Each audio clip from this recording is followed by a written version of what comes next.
Hey guys, it is Drew. I know I have not made a video here on YouTube in a little bit, but well, here I am. I just well, as you can see by the title, this is going to be my review of Spider-Man: No Way Home, and I'm going to say this right off the bat: there are going to be spoilers. Massive, like all the spoilers. I'm gonna talk about like everything that I can. I'll do like a spoiler-free review at the start. I'll try, but there in this whole video there will be spoilers. So if you have not seen this movie, I urge you to not watch the part of the video that has spoilers because God, this movie was amazing and you should absolutely experience it to the fullest possible extent that you can, with no spoilers going in and going in completely going in as blind as you can. So so so I mean, I'm not gonna I can't force you to do anything you don't want to. But if you have not seen this movie, and if and I just the experience of this movie is so amazing. So yeah, I think I've made my point. Second of all, I want to make a little announcement. You guys might have no now to the like I don't know, not a lot of subscribers that I have on here who have watched the 3 videos that I've uploaded so far. You know that when I started this channel, I wanted to make movies and I wanted to make like short films and upload them onto here. And then I announced that I was making my first movie, and I was really excited for you guys to see it. Then a little bit later, I found out that I may or may not actually be able to upload it, and so I let you know that. Now I'm here to tell you that officially I am not going to be able to upload the movie. So you guys will not see the movie that I'm currently working on. It's because of a parental issue. One of the friends who is in the movie, their parents have decided that they don't want to that they don't want to be uploaded, which I understand and I respect it. So you might see it in like a few years when the friend is of legal age and is no longer the parent's decision. Although if chances are by then I'm just gonna hate it and won't want to upload it anyway. So either way, you definitely will not be seeing that movie anytime soon, unfortunately. But I am still going to. I do still want to go through with making the movie and to for the experience, and hopefully I can actually. And after that, I want to work on something else that hopefully I'll actually be able to let you guys see. But yeah, so that is that, and so, Spider-Man No Way Home. I'm going to start with my spoiler-free review. So, if you have not seen the movie, you are free to continue watching. But I will give another spoiler warning before I start the spoiler review. Spider-Man No Way Home is probably the new best live-action Spider-Man movie. Maybe the best Spider-Man movie. Period. It is. And now here's the thing. Personally, I have not been a huge fan of Tom Holland's Spider-Man movies so far. Tom Holland is a great cast for Spider-Man. He was a really good choice. But the writers did not portray a Spider-Man, at least a Peter Parker story, very well. Um, it was really, to me, it really seemed like it just seemed like it was not very close to the heart of the character and did not represent Spider-Man's mythos and his story as well as the previous iterations have. Now, that being said, this movie really knocked it out of the park with that for the most part. It was so much better with that than any other version. They did such a good job, and like the acting and the production, everything and almost everything about this movie was almost perfect. I loved it so much. I've seen it twice so far, and I hope to see it a third time soon. I it was just so good, and I really enjoyed it so much both times. And I highly, highly recommend seeing this movie in theaters because it is an amazing experience and one that I think I might remember for the rest of my life. So, yeah, the movie is it's a really great like kind of character study into Peter Parker, and it kind of sort of not exactly a character study, but it's generally just, especially compared to Tom Holland's previous movies, it's really good at exploring the meaning behind Spider-Man and the message behind Spider-Man and who Spider-Man is and stuff. So yeah. Um then yeah, and the whole thing is just it's just really cool. It's different. It's different than most Spider-Man movies are. The story is told is it's just different. It's not the type of thing that you commonly see in a Spider-Man story, but it does still do what it does very well, and it is very good, and I love that. Now, I think I've said about all I really can say about it before going to spoilers. So that is it. And if you have not seen Spider-Man No Way Home, once again, there will be spoilers. I will do a countdown at the end of this, like, to say, until I start getting into spoiler territory. If you haven't seen it, please see it. It is so good. I urge you, if you're even the least bit curious about this movie, please go see it. And honestly, with all the hype going on, if you don't see it, you're probably gonna get spoiled sooner or later. So I'd recommend that you go see it so that you can experience this movie to its fullest without getting spoiled. So I highly recommend you do so. Okay, that is this. I am going to count down from 3, and when I get to 1, I will be going into spoiler territory. So now, so click off plan. 3, 2, 1. Okay. Holy shit, guys! Spider-Man No Way Home. I don't know where to start. So first of all, it was to not a lot of surprise to me that, as rumors have been indicating for a long time, in addition to Tom Holland's version of Spider-Man, this movie did also feature the previous live-action versions of Spider-Man played by Tobey Maguire and Andrew Garfield. And God, did they was the it was one of my favorite parts was the interactions between the three of them, and just the other, like, they all did amazing, all three of them. And like, it was just so funny. And they had some really great scenes. And God, I just loved all that stuff so much. In addition to, of course, the villains from the previous version of from those previous Spider-Man movies also being in there, and just the way it all really works out, and the way it all comes about, and the way it all comes to pass, it's is just really nice. Um, I can and the emotional depth of it as well is really good. I cannot stop thinking. I cannot stop thinking about that scene.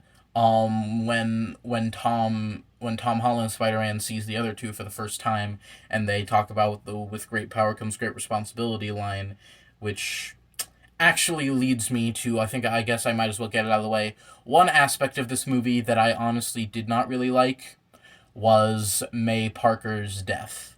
And not because she died, so much as the circumstances. They had her, and so having her say Ben Parker's iconic line, the "with great power comes great responsibility" thing before she dies, and then having no actual acknowledgement of the MCU's version of Ben, just put the final nail in the coffin for the erasure of Ben Parker that the MCU's Spider-Man stuff has been dealing with the whole time.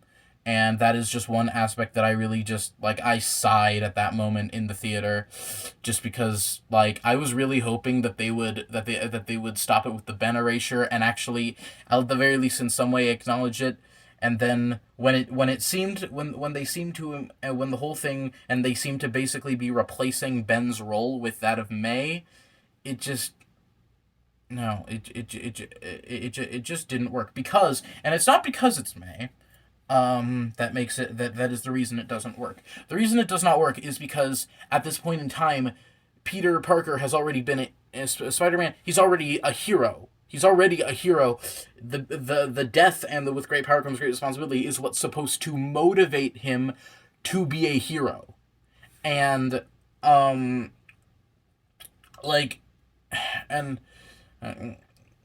it just really it just really does not work if that happens when he's already uh, a hero. It just doesn't fit. It's like, and it's just something that really kind of annoys me. I was really hoping, a lot of people theorize that the MCU's version of Ben would actually be like a variant of Tobey Maguire's Spider-Man, and I thought that would have worked really well if they did that. But the fact that but I was really just hoping for any kind of mention of the MCU's version of Ben, and this really didn't have it at all. It was like, it was just the slightest it didn't go beyond a slight implication that there was a Ben, and that's what annoys me. The only things, because throughout the MCU it hasn't got anything more than that. The only time Ben has been mentioned in the MCU prior to this movie was in What If, in an episode where Peter was able to mention Uncle Ben by name because it was an animated show, and the rules about animated stuff is, is different from the live action. So basically, Marvel was allowed to do whatever they want with Spider-Man and animated stuff. And in this, they have they have like the other two Peters mention their versions of Ben, but nothing about the MCU's version of Ben. The only thing we got was like an offhand mention of Peter having an uncle that died, a set of initials on a suitcase in Far From Home, and some indication. Thing is, and even then, it's like in Civil War, they seemed to set it up well with Peter. With what Peter says, basically, with what Peter says when he's first introduced, basically kind of being a sort of differently phrased version of the "with great power comes great responsibility," which makes it make even less sense. Him seemingly finding out about that concept for the first time from May saying it. It just makes the whole thing I just really don't like it. But I wanna move on from that. That's just one part of the movie that I did not like. I'll just get on to like the rest of the movie, which I did really like. All the scenes between the three Spider-Men are hilarious, and the scene where they're introduced was such a moment. It was one of a few moments in the theater where everyone cheered in the theater I was in. Like it was like when the first time like everyone cheered was like when Green Goblin entered for the first time, which was on the bridge right after Doc Ock. Weirdly enough, people did not really cheer for Doc Ock, but they did cheer for Green Goblin's appearance, and then everyone cheered later when it's after May's death. I don't know why I'm saying details, because if you're watching this part of the video, hopefully you've already seen the movie, and if you haven't, then you've already ruined a lot of the experience for yourself. So I hope you didn't do that, but whatever. So when Ned and MJ are in the room and there's Peter and it was such a moment when they first came in, because we essentially knew that it was going to happen by this point if you were following what was happening in the posters and stuff, and even some mistakes in like the trailer kind of indicated it, but like it was still really it was still really like knowing that really made an effect. I went to see the movie with my best friend, and we were in and we were like in like the second to first row, and it was such a moment when Ned opens the portal with the ring.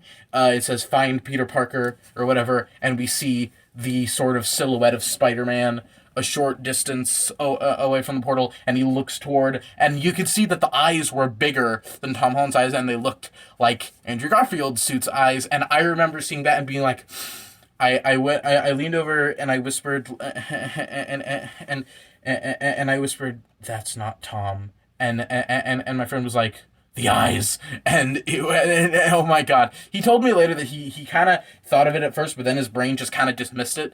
But it was indeed, it was Andrew Garfield Spider-Man, and his entrance was, it had everyone cheering and clapping. Same thing when Toby came in. It was like, oh my god, I'm my foot's asleep right now. Okay, I'm just shaking awake as I'm doing this, below camera. But and it was such a moment when he walks in, takes off the mask, everyone's like, ah, and holy shit, and the interactions between the three of them after they meet was so funny, and God, and the other two Spider-Men's reactions when when it's revealed that Tobey Maguire doesn't have web shooters but just does it biologically, has the organic webbing, was so funny. When he was like, the web cartridge is like, what do you need those for? It's like, for the web shooters. He's like, he's like, and they're and it's like, wait, did that come out of you? Like, and Andrew's like, how the hell does that even work? It was so funny, and their conversation. Oh my god, one of my favorite scenes is the conversation that they have up on the railings and stuff of the Statue of Liberty, with the three of them talking to each other. It was so great, and them just kind of having conversations and discussing the acting between all of them was super organic and worked super well, and I loved it. Especially I especially remember Tobey Maguire's acting. It's like, I think of it how much it felt like watching them talking to each other almost felt like I think it would be watching an interview of the three actors actually talking in real life about their different experiences playing Spider-Man. It just worked so well, and I loved it. And the comedy of them talking about their experiences and talking about the stuff, Andrew Garfield being all like kind of self-doubts, like, I'm lame compared to you two, and then Tobey Maguire calling him amazing, which is funny because, his movies were The Amazing Spider-Man, and like, and them like still being confused about the organic webbing. It's like, do you ever have like a web block? And Tobey like, it's like, yeah, I did have a web block. He's like, how? He's like, existential crisis stuff, and Andrew Garfield's like, oh yeah, I've been there. And like, everything was so funny, and then honestly, Andrew Garfield was really, honestly, the other two Spider-Men really stole the show. Honestly, Tom Holland was great; it was really good in this, but the other two Spider-Men just stole the show, probably just because of the coolness of them even being there in the first place, but also their acting was just amazing, and just watching them on screen really the whole time, I was like, oh man, it was so cool. And like when during the first time that they tried to fight and they tried to use the cures on all the different villains, and it didn't work because they weren't very good at teamwork. And it's like, and when they're like agreeing on who's Peter 1, Peter 2, and then it's like, Peter, and Tom's like, I'm Peter 1, points at Toby's like, you're Peter 2, and then Andrew Garfield's like, Peter 3. Like, just the way he does that is for some reason one of the most memorable parts of the movie to me. And God, like, I could talk about this part of the movie for so much. And then, like, Tobey Maguire's acting in some parts, like, after that, like, during that same scene, he's like, we're not good at teamwork. It's like, no, it's like I've never been on a team. And Tom's like, guys, I've been on a team. I don't want to brag, but I was in the Avengers. And Tobey was like, you were in the Avengers. That's great. What is that? and I'm just like, that sounds like, it's like, is that a band? Were you in a band? Like, it was so good. It was so funny. And God, I'm just gushing about this. Like,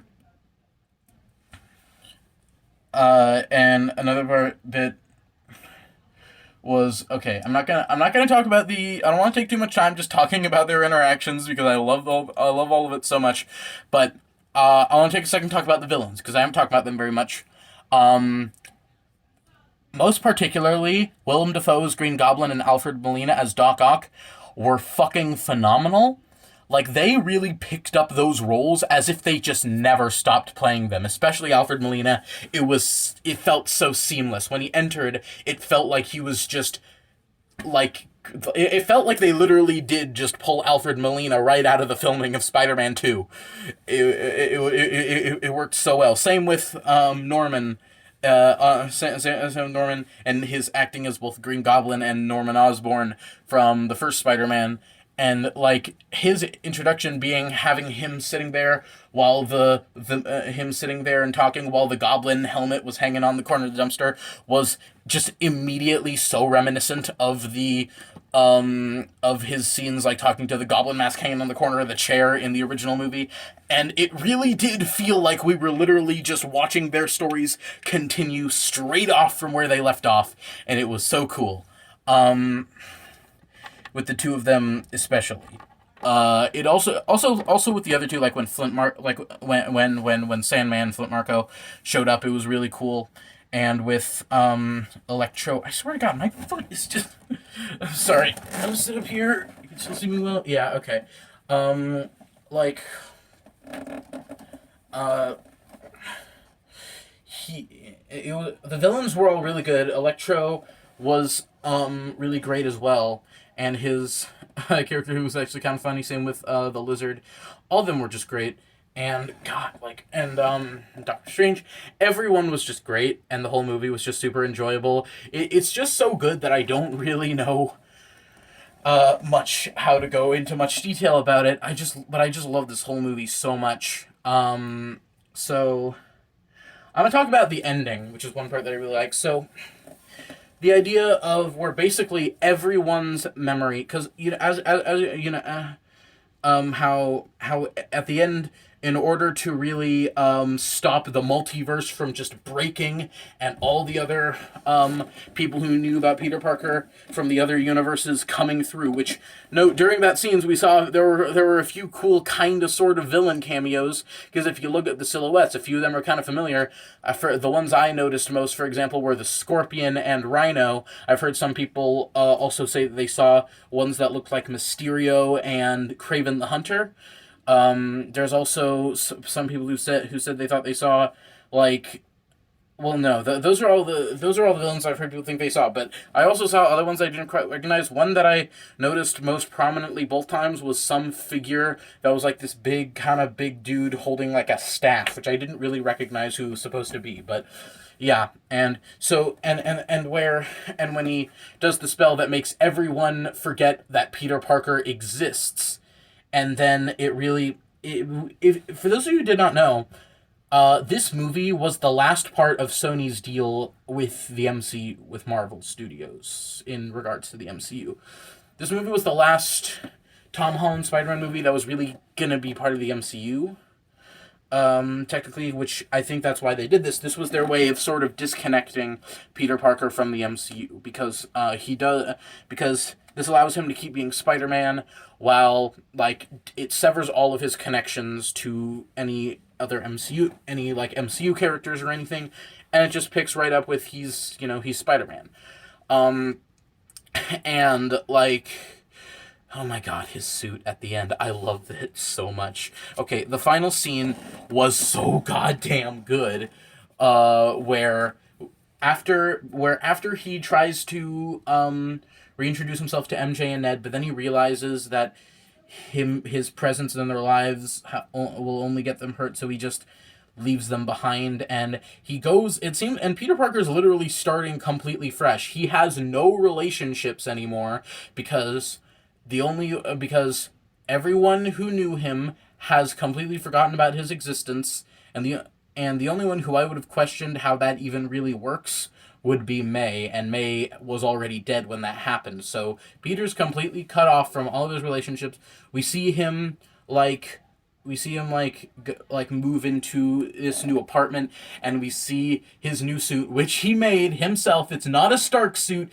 It is his own. It is a suit of his own making, and not with any advanced Stark tech either. He made this suit by hand, it looks like, which I love so much, because that is just so much better than I thought. The idea of his suit in Homecoming being made by Tony Stark just kind of took a lot away from it, but I loved so much that he made the suit by himself, and it wasn't some crappy makeshift with a hoodie and stuff. It was a it was an amazing looking Spider-Man suit. It looked straight out of the comics. It reminded me a lot of like just like of like the cartoon Spectacular Spider-Man, and it looked so great. And that final swing sequence, I the second time I went to see it, I was in 3D, and God, did that look cool. His the final swing sequence of him going through the city with. It was like, oh my God, it's fucking Spider-Man, you know? Like, I've always really liked Tom Holland's portrayal of Peter Parker, but, you know, now but it's just the story of the movies really, and now we know that they're making more Spider-Man movies with Tom Holland. I think they announced like 3 more that they want to make, and Kevin Feige's talked about how they're already starting to work on where the story goes next for number 4. And like it just, oh my, and like we're going to get to, and I'm really excited, and I really hope that these next movies are going to be great definitive Spider-Man movies like the Tobey Maguire trilogy, but with Tom Holland's great portrayal of the character, and I'm really excited for what they do, and with the post-credit scene with Venom, or the mid-credit scene rather, with Venom. That Venom was there, and he can't, and he was only in the MCU for a second, like all the villains and the other Spider-Man. He got he sent back to his home universe, but a piece of the symbiote got left behind. And I'm honestly not sure how that works with how the spell is, but this indicates that Venom could now remain in the MCU, and maybe as a villain for the next Spider-Man movie, I think. And really not part of the MCU so much. Technically a part of the MCU, a part of that universe, but not actually with any real connections to the rest of the MCU, it seems. Unless they do some other deal with Sony, which I don't know. But and we do know that they're technically doing some more MCU related Spider-Man stuff because of that animated miniseries Spider-Man Freshman Year that we know they're making, which is going to be the origin story of Tom Holland's version of Spider-Man, which, with the whole May situation and the whole like complete Uncle Ben erasure going on, I'm a little bit worried for that, honestly, but I guess they could find a way to make it work, but it seems clear that they have no intention of actually making Ben have a proper role in the MCU. So I'm honestly a little worried for how they might do that. And if they make it so that Ben was already dead before he was Spider-Man, it just just makes, I don't know, but I don't know. I hope that thing turns out okay. But anyhow, this movie was really good. Like, God, and I cannot wait. And also, the post-credit scene really got me excited for Multiverse of Madness as well, like what we saw there, and with live action Doctor Strange, Sorcerer Supreme. So cool. And well, God, the whole movie was so good, and um, and I can't I can't stop thinking about it, and I'm on such a Spider-Man kick now, and I really hope that I get to see the movie again soon, because I saw it first with my friend. I saw it second time with my dad, and next time and my mom wants to see it, so I want to go see it with her sometime soon. And yeah, so we get to see it again. Oh my God, this movie's so great! Once it's out of theaters, I have to watch it. I have to watch it again as soon as possible, and like really rewatch my favorite parts. And it was so good. I love this movie so much.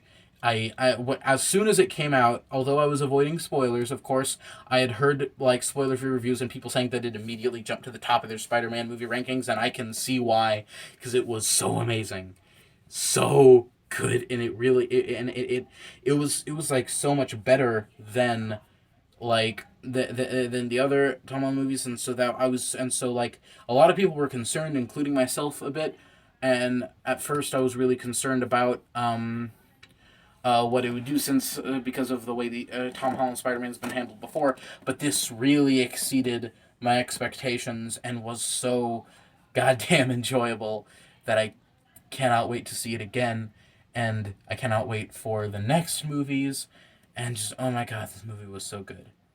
There are probably bits of this movie that I didn't talk about enough, but I'm just so enthralled with the hype that I'm not sure there are bits of the movie that I probably forgot to talk about and whatnot. But whatever. That's all the energy I really have to talk today. And yeah, so that's the end. That'll be the end of this review. Got a nice 30-minute video now. Okay, so yeah, and I'm going to. I can't promise that I'm gonna be making like a lot more videos anytime soon, but I'll try to. I guess I don't. You know, I'm not gonna try to hold myself to anything because I'm just not good at that. I'm just not good at following through. But um, yeah. So I will. So that's that for this video, and I will see you guys whenever's the next time I decide to make a video. If you want to see more of my content and me talk about stuff, you'll probably get more of a fix if you follow my TikTok at Drew Does Stuff. Like, might have an 05 at the end, maybe. But yeah, I have a TikTok where I make videos more often, and it's a good variety. Some of them are just some of them have just been me doing random shit. Some of them were me talking about stuff, ranting with theories.